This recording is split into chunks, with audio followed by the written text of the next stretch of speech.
Hello everyone, welcome back to MoneyPulsar. Have you ever shopped online and just wondered, how does this company sell so much? You see these giants like Amazon, Flipkart or Etsy with thousands of products and hundreds of sellers, and it feels like they own everything. But here's the secret, they don't.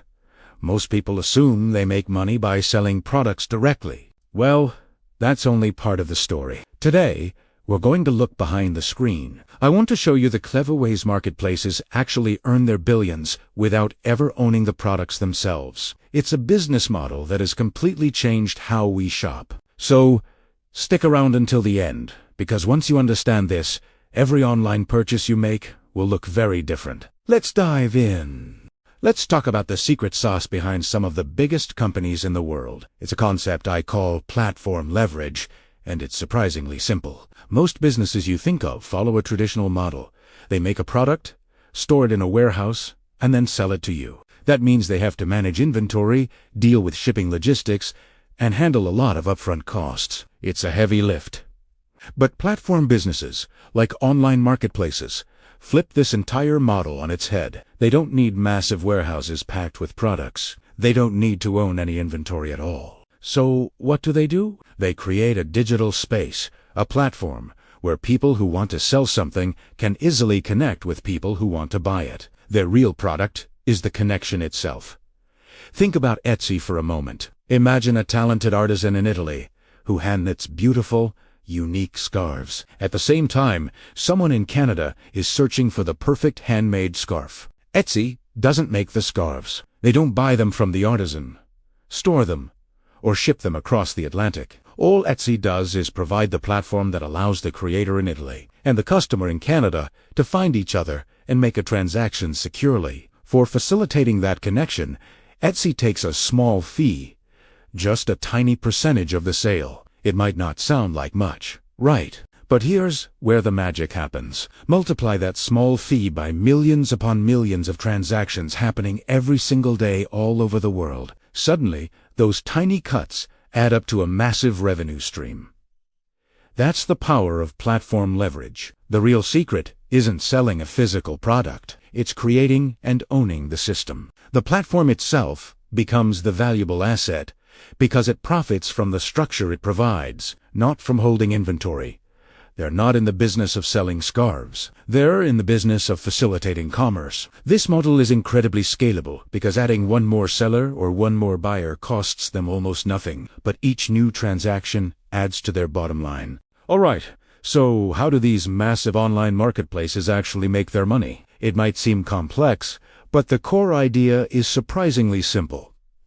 Let's break down how the money flows. Every time a sale happens, the platform earns revenue from a couple of key places. First, and most importantly, there's a fee or commission taken from the seller. Think of it as a finder's fee for connecting them with a customer. Second, there are optional charges that the buyer might choose to pay, like upgrading to expedited shipping or adding gift wrapping. Let's walk through a quick example to make this crystal clear. Imagine a seller lists a camera on a marketplace for $500. The marketplace has a standard 10% commission. When the camera sells, the platform automatically takes $50 from that $500 sale.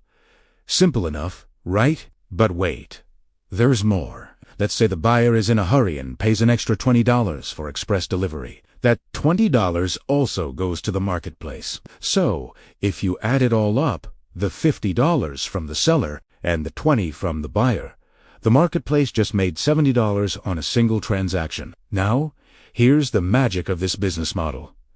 The marketplace never owned the camera. They didn't have to store it in a warehouse, which means they took on zero inventory risk. They simply provided the digital space for the buyer and seller to meet. They earned $70 without ever touching the physical product. And this is precisely why these platforms can scale to such an incredible size.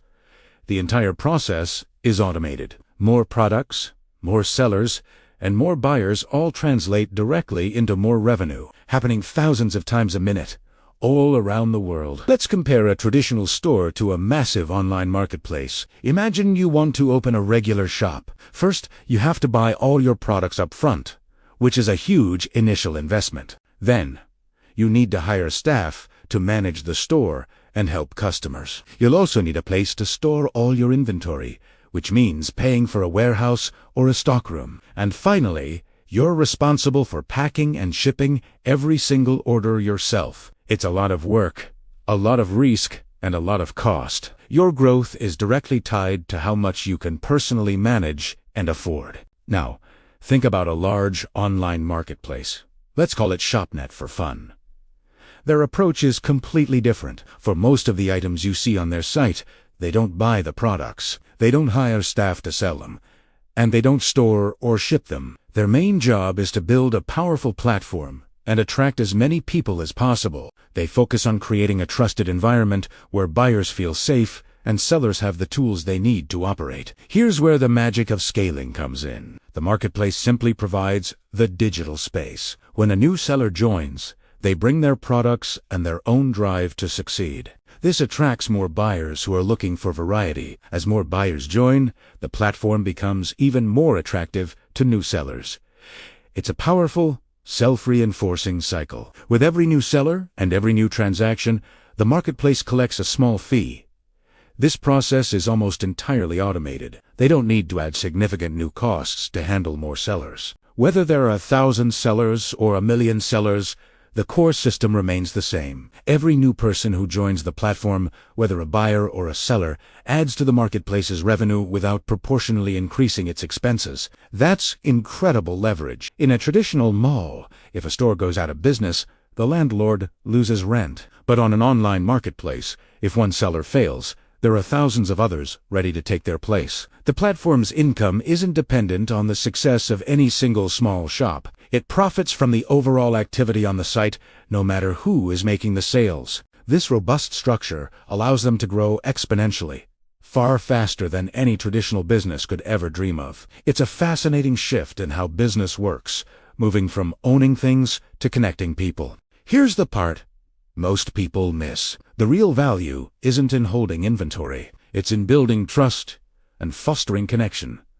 Think about it. When you buy a beautiful handmade bag on Etsy, who are you really interacting with? Etsy never touched that bag. They didn't design it, they didn't stitch it, and they definitely didn't ship it to your door. Yet, they earned a fee from that sale. That, right there, is the modern economy in action. The system itself, the platform that connects the creator with the buyer, is often more valuable than the products being sold on it. It's like the marketplace is the grand stage, and all the products are just the actors performing on it. The stage owner collects the rent, no matter which actor gets the applause.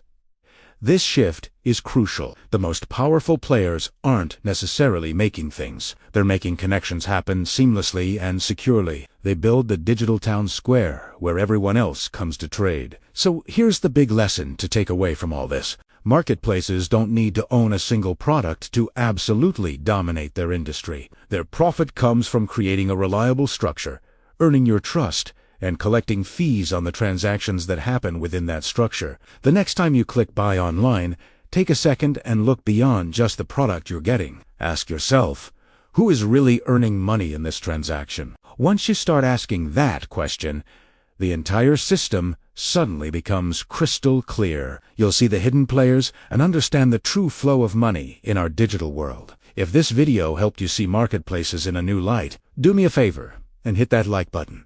Share it with someone who'd find it interesting, and subscribe to Money Pulsar. Your journey to financial clarity starts right here. Just a quick note. This video is for educational purposes only. Some details may be simplified to make the concepts easier to understand. Always make sure to do your own research before making any financial decisions. Thanks for watching.